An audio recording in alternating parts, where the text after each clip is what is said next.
Alumnos de la Facultad de Artes y Diseño de la UNAM e integrantes del taller de teatro de la FAD, espero se encuentren bien. Bienvenidos a la cuarta sesión del taller de introducción a la iluminación escénica, que forma parte de los talleres culturales que la FAD ha propuesto para esta temporada de cuarentena. En esta ocasión vamos a hablar de direcciones de la luz. Como ya hemos mencionado en ocasiones anteriores, para hablar de iluminación y específicamente de iluminación escénica, tenemos que tener en cuenta que hay una relación espacial muy importante entre tres elementos: la posición de la fuente de luz, la posición o el lugar en el espacio de la materia que va a ser iluminada, bien puede ser un objeto escenográfico, un objeto de utilería, un actor o el propio espacio. Y por último, y no menos importante, la posición en la que se encuentra el observador. Teniendo en cuenta esta triada de elementos en el espacio, es importante aclarar que cuando hablemos de dirección de la luz, siempre vamos a estar observando desde un punto de vista específico, que es el del espectador. En la mayoría de los teatros y en la mayoría de las puestas en escena, la posición del espectador es unidireccional y nosotros la llamamos frontal. Es decir, todo el conjunto de espectadores observan la obra desde una misma dirección frente al escenario. Normalmente sobre el escenario a un nivel promedio de 8 metros, 7 metros, depende mucho del tipo de teatro en el que nos encontremos, se encuentran las varas eléctricas o varas de iluminación o una parrilla eléctrica, así la llamamos, que consiste en una estructura tubular, la cual está diseñada para que los iluminadores dispongamos las luminarias con las que cuenta el teatro en la posición que creamos más conveniente. Una vez que hemos colocado o posicionado todo el equipo lumínico con el que vamos a trabajar, el siguiente paso es dirigir o enfocar cada una de esas lámparas, es decir, realizar el ajuste del haz de luz hacia la dirección que nosotros hayamos decidido previamente. Se puede sintetizar en 5 direcciones diferentes, que son las direcciones fundamentales. Las voy a enumerar y después las voy a explicar una por una. El orden es arbitrario, pero también lo elegí de esta manera por razones didácticas. La luz frontal, que es la luz que va desde la posición del público hacia el escenario. La luz lateral, que es la luz que entra por ambos extremos del escenario, derecho e izquierdo. La luz diagonal, que es la luz colocada en esta estructura tubular que tenemos en la parte superior del escenario, pero que baña el escenario y todo lo que se encuentra en él de forma diagonal. Y tenemos también la luz cenital. El nombre viene de la palabra cenit, que es la posición a 90 grados sobre el escenario. Tenemos también la luz nadiral, que esta casi no se usa a menos que esté integrada a una escenografía. La luz nadiral es la que viene justo de debajo del escenario a 90 grados. Tenemos por otro lado el contraluz, que es una luz que viene del fondo del escenario hacia enfrente, dirigida o enfocada hacia los elementos específicos que hayamos decidido. Por otro lado, y también vamos a hablar un poquito de esto, tenemos la luz reflejada o luz indirecta. La luz frontal. Como ya comentamos hace un momento, la luz frontal es la que se encuentra sobre el público. En la mayoría de los teatros, el equipo que vamos a utilizar para luz frontal lo vamos a colocar sobre unas estructuras que llamamos puente, que se encuentran justo a diferentes alturas sobre la sala, es decir, sobre la posición del público y en dirección hacia el escenario. La principal función de la luz frontal es dar visibilidad a todos los elementos que tengamos en escena, desde elementos escenográficos, actores, vestuario, utilería. La luz frontal nos sirve para visibilizar, para dar presencia a todo aquello que se encuentre en escena. Hay algunas precauciones que tenemos que tener en cuenta al momento de colocar y dirigir nuestras luces frontales. Normalmente las luces frontales dependen muchísimo de la estructura arquitectónica de cada teatro.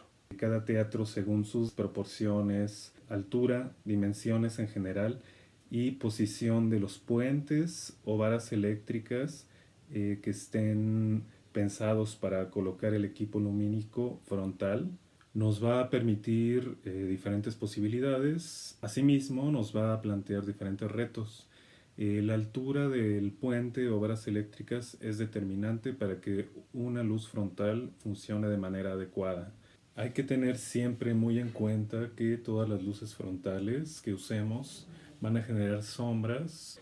Idealmente, si estas sombras se proyectan en el piso, no tenemos ningún problema, no implica ninguna otra cosa, porque van a tener poca visibilidad al público y además de eso, seguramente estas sombras proyectadas en el piso se van a borrar con otras luces que tengamos al mismo tiempo en escena. Sin embargo, si tenemos elementos escenográficos o incluso nuestro telón de fondo muy cerca del área de acción, posiblemente se generen tanto sombras como manchas de la propia luz frontal sobre estos elementos. Hay algunas maneras en que podemos corregir, digamos, esta cuestión de las sombras o de las manchas de luz en el telón de fondo, ya que idealmente el telón de fondo no debe estar iluminado o no debe tener proyecciones de sombras, sobre todo si eso es lo que hemos decidido, ¿no? El telón de fondo lo que nos hace es darnos un fondo oscuro, un fondo color negro, que permite que el público genere su atención solamente en las áreas de acción. Y en el caso de la escenografía, pues si las sombras o las manchas de la luz frontal están bañando la escenografía, es porque es una decisión nuestra, porque así queremos que se vea, porque queremos iluminar esa escenografía con esa luz. De lo contrario, nos puede ayudar muchísimo a eliminar estas sombras o corregir estas manchas de luz, colocar otras luces frontales dentro del escenario sobre las varas eléctricas o sobre la estructura tubular y jugando, manejando un trabajo sutil, un trabajo detallado de diferentes intensidades lumínicas, lograr una homogeneidad o lograr el efecto que deseemos sobre la escenografía. Para evitar manchar o llenar de sombras el fondo del escenario, lo que tenemos que hacer es procurar que el telón de fondo se encuentre a una distancia suficiente para que la luz frontal no incida sobre él. Toda luz frontal va a generar sombras y también depende mucho de la distancia entre nuestro aparato y el proscenio, que es el inicio del escenario. También depende mucho de la altura a la que se encuentre el puente lumínico o la estructura donde se cuelguen nuestras luces frontales. Vamos a realizar un pequeño experimento. Con este pequeño experimento podemos ver cómo entre más cerca del objetivo iluminar, es decir, en este caso entre más cerca del escenario y más altura estén colocadas nuestras luces, va a haber menor incidencia sobre el fondo del escenario, y entre más alejado esté nuestro aparato lumínico y entre menor altura tenga, vamos a tener mayor cantidad de sombras y de manchas de luz al fondo del escenario. En el caso de las luces rasantes, por ejemplo, es decir, las luces que están colocadas a nivel de piso, desde el proscenio, es decir, desde la primera parte del escenario, la parte más cercana al público, va a ser inevitable que estas luces rasantes manchen o iluminen el fondo del escenario. En este caso, de la manera en la que podemos corregir es graduando la intensidad de la luz, ya sea con atenuadores o con filtros. De esta manera, como ustedes pueden ver, se reducen las manchas de luz y las sombras al fondo, debido a que nuestro telón de fondo siempre va a ser color negro, es decir, refleja mucho menos cantidad de luz que la que va a reflejar los rostros de los actores, los vestuarios y los elementos escénicos. También esto se debe a que los actores, los elementos escénicos van a estar más cerca de la fuente lumínica, es decir, van a recibir mayor cantidad de luz y por lo tanto van a reflejar mayor cantidad de luz que nuestro telón de fondo, que además de ser color oscuro, también está más alejado de las fuentes lumínicas frontales. La luz lateral. Pues bien, la luz lateral es la luz que está posicionada hacia los extremos laterales del escenario derecho e izquierdo. Esta luz es muchísimo más común que se utilice en la danza porque es una luz que ayuda muchísimo a moldear los cuerpos de los bailarines.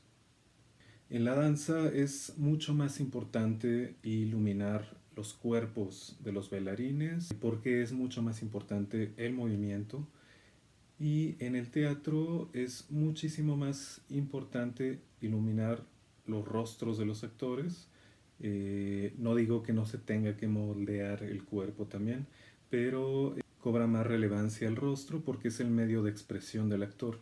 El actor trabajó durante mucho tiempo para apropiarse de un texto dramático y para expresar este texto por medio de su cuerpo, pero específicamente por medio de su boca y su mirada, es decir, sus gestos, que tienen que ser visibles eh, normalmente mientras el actor está hablando, ¿no? Hay propuestas, diseños lumínicos que van a jugar quizá con esto, ¿no? Pero tiene que haber un proceso creativo en donde sepamos por qué en cada determinado momento no se va a ver el rostro del actor, que debe estar justificado tanto escénicamente como en cuestión del concepto de la obra, el momento de la obra y lo que se quiere expresar. A estas luces laterales las llamamos calles, y estas luces se colocan en unas estructuras metálicas parecidas a un perchero, por decirlo de alguna manera, ¿no? Son estructuras mucho más pesadas y mucho más voluminosas. Sobre esas estructuras se coloca todo el equipo a diferentes alturas y se colocan a ambos lados. En esta ocasión solamente estoy recibiendo luz de un lado, pero para moldear todo el cuerpo completo se necesita tener luz de ambos lados. Estas calles se dividen según su altura. Tenemos calles que están a nivel piso, calles nivel cintura y calles a nivel cabeza. Y si hay todavía más arriba, se llaman sobrecabezas. Este tipo de luces se llaman calles porque forman una especie de corredor de luz a lo ancho de todo el escenario, como si una especie de calle lumínica estuviera atravesando todo el escenario. En teatro hay que tener en cuenta que si tenemos dos actores de la misma estatura colocados en el mismo nivel de profundidad del escenario, se van a hacer sombra entre ellos si solamente están iluminados con las calles. También puede haber objetos muy voluminosos que estén interfiriendo en esta luz lateral. Una luz diagonal siempre la nombramos en relación a los otros tipos de direcciones de la luz. Puede haber luz diagonal lateral, diagonal frontal, diagonal cenital o diagonal contra. Las luces diagonales laterales son las que están colocadas en la estructura superior del teatro. Eso es básicamente en lo que se diferencian de las luces laterales o calles.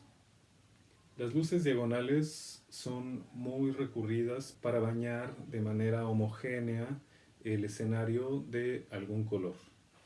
Se coloca el número suficiente de luces que cubran la totalidad del escenario y del espacio de acción, porque en esta posición, como esta que estamos viendo ahorita, matizan todos los objetos y los cuerpos y rostros de los actores y bailarines en escena, sin pintar drásticamente las caras de ese color. De esta manera se genera un color homogéneo, pero nos permite iluminar las caras con una luz más clara, más blanca, que nos permita seguir teniendo una visibilidad adecuada de los rostros y da un efecto también de mayor naturalidad, tener una atmósfera de un cierto color, pero con los rostros todavía iluminados con una luz más natural y más blanca que nos permita mantener la visibilidad. Las luces diagonales también son muy recurridas para colocar unas láminas perforadas que llamamos gobos, que nos ayudan a proyectar eh, por contraste entre luz y sombra figuras o texturas sobre elementos de la escenografía o el espacio escénico. Pero hablaremos de los gobos en otro video. La posición en la que está colocada estas luces genera una vasta cantidad de sombras, genera un claroscuro, convierte al actor en un claroscuro. Esto convierte la imagen que estamos viendo en una imagen misteriosa, mística, ¿no? Cuando ocultamos parte de los rasgos, parte de lo que el público está viendo, es muy posible que generemos en el espectador la sensación de algo misterioso, de un enigma. Es ocultar una parte de lo que queremos mostrar y que todavía no es momento para que la mostremos. Por otro lado, la luz, o lo que llamaremos luz nadiral, es justamente lo opuesto a la luz cenital. Recordemos que si estamos hablando en términos geográficos, el cenit es justo cuando el sol se encuentra en la parte superior más alta de la bóveda celeste. Y el nadir es lo contrario, ¿no? El nadir es la posición cuando el sol se coloca justo del otro lado de la Tierra. La luz nadiral es una luz que normalmente no se usa porque se necesita que esta luz esté insertada en una trampilla, ¿no? Es decir, en un hueco en el escenario donde esté oculta la lámpara y que de ahí emerge la luz, o necesita ser una luz integrada a la escenografía.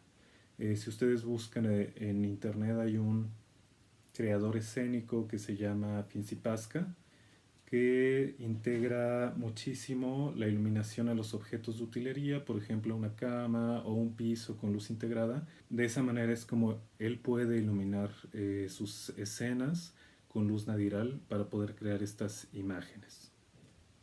El contraluz. Como su nombre lo indica, un contraluz es una luz que está dirigida desde el fondo del escenario hacia el proscenio, es decir, hacia la parte delantera del escenario. Los contraluces nos sirven para moldear las siluetas de los actores y para dar presencia al volumen de todo aquello que esté en escenario. Incluso un escenario vacío, todavía sin actores, todavía sin elementos y con un contraluz, va a ser una imagen muy interesante de ver. El uso de contraluces nos ayuda a convertir el escenario completo en verdaderos claroscuros, ya que cualquier objeto o actor que se encuentre en el escenario solamente con contraluces va a generar una gran cantidad de sombras que va a contrastar absolutamente con toda la luz que también esté dotando de profundidad al escenario. Si queremos generar un espacio que parezca mucho más profundo de lo que es, tenemos que iluminarlo con un contraluz. El contraluz es muy útil para componer, es decir, para, por decirlo de alguna manera, para embellecer nuestro escenario, para generar con nuestros espacios, ya sea con escenografía o sin escenografía, composiciones interesantes para generar movimiento en escena, movimiento visual en escena, tanto los objetos como los actores o la presencia humana que esté en un escenario iluminado por un contraluz va a adquirir una presencia visual bastante poderosa. El contraluz revela la forma por sobre la visibilidad. Es decir, si tenemos solamente contraluces en un escenario, lo que estará percibiendo el público va a ser únicamente las siluetas de todo aquello que esté en escena. Sin embargo, el contraluz no solamente lo vamos a utilizar en estas en estos momentos donde queramos presentar un gran contraste o donde queramos mostrar solamente las siluetas, los recortes de nuestro espacio escénico. El contraluz utilizado de manera combinada con otros tipos de dirección de luz también nos ayuda a resaltar el volumen de los objetos, de los actores, a matizar visualmente todo aquello que está en escena y que una luz frontal aplanaría, ¿no? Una obra sin contraluces normalmente resulta en una imagen mucho más plana, en una imagen mucho más cansada para la vista humana. Voy a hablarles un poco acerca de la luz reflejada para continuar el tema del contraluz, sobre todo. La luz reflejada en teatro se utiliza normalmente para iluminar algo que llamamos cicloramas, que no son otra cosa sino telones de fondo. Estos telones en muchas ocasiones se iluminan desde el frente hacia el fondo y el objetivo es bañar de un color homogéneo todo ese telón blanco para que tengamos un fondo colorido que originalmente se utilizaba para marcar los diferentes momentos del día, es decir, para indicar al espectador que estamos en la noche, el ciclorama se pinta de azul. Para indicar que está atardeciendo, el ciclorama se pinta de naranja y así consecutivamente. De hecho, el nombre de ciclorama viene justamente por ciclo, que se refiere a los ciclos, a los diferentes ciclos del día. Obviamente estos cicloramas se pueden matizar, ¿no? Es decir, podemos lanzar una luz superior que bañe de color azul y desde abajo podemos lanzar una luz que genere una franja naranja, por ejemplo, en lo que simbolizaría el horizonte.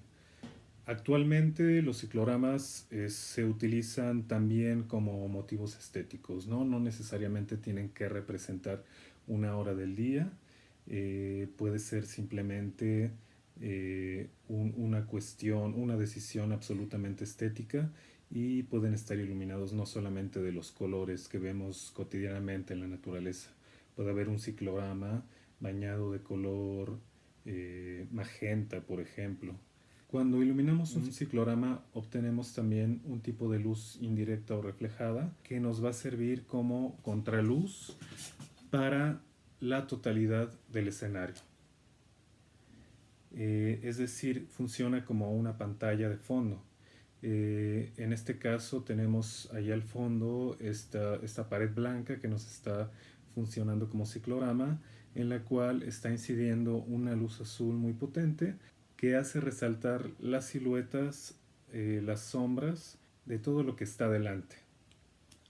Pero como podemos ver en este momento, quizá lo más interesante, uno de los elementos que requiere de mayor creatividad en lo que a diseño de iluminación se refiere, no radica solamente en posicionar las lámparas por separado, sino en cómo combinamos las diferentes direcciones. De ahí que uno de los trabajos más arduos de planeación previo a la entrada a un teatro sea decidir la posición y dirección de cada uno de los elementos con los que contamos para iluminar. Pensar en esta combinación y en esta toma de decisiones nos remite a un juego de ajedrez. Cada posición de cada lámpara, así como en el ajedrez cada posición de cada pieza, va a afectar el resto de las posiciones. Y cuando estamos jugando ajedrez, se juega en conjunto con todas las piezas. Cada posición de cada pieza que colocamos en cada casilla es determinante para que podamos tener un juego exitoso o por lo menos un juego entretenido. Lo mismo sucede con la iluminación. Decidir en qué posición vamos a colocar cada una de las lámparas del equipo con el que contamos es un trabajo mental sumamente arduo, es un trabajo de visualización que se tiene que realizar incluso antes de acceder al teatro. y todos los elementos, todas las luminarias que estemos utilizando tienen que tener una correlación. Siempre que pensamos en colocar una lámpara en cierta posición y en cierta dirección, estamos tomando en cuenta el resto de las lámparas. Hay un cálculo mental o una visualización mental de el resultado final que nos dará y de las posibles combinaciones que iremos haciendo a lo largo del espectáculo de de todas estas luminarias que hemos decidido colocar en esas posiciones específicas. El diseño de iluminación es un trabajo muy complejo, es un trabajo que exige de nosotros una capacidad de predecir, de prever todo lo que podemos hacer con cada una de las luces colocadas en posiciones estratégicas. Muchas gracias por seguir estos videos. Recuerden que este es el número 4 del curso Introducción al Diseño de Iluminación Escénica. Y así que si no han visto los videos anteriores, los invito a buscarlos en la página de Facebook de la Facultad de Artes y Diseño de la UNAM, para que puedan tener una base completa de todo lo que vamos a estar viendo a lo largo de este curso online. Me despido de ustedes. La próxima semana seguiremos hablando de algunas otras cualidades de la luz de las que no hemos hablado todavía. Hasta ahorita ya vimos las más importantes, intensidad y dirección, pero existen otras cualidades de la luz que tenemos que conocer también, ya que todos estos conocimientos son muy útiles al momento de diseñar la iluminación de una puesta en escena, de un espectáculo de danza, de un performance, incluso también de fotografía, video y cine. Muchísimas gracias, no olviden permanecer en casa y nos vemos la próxima semana.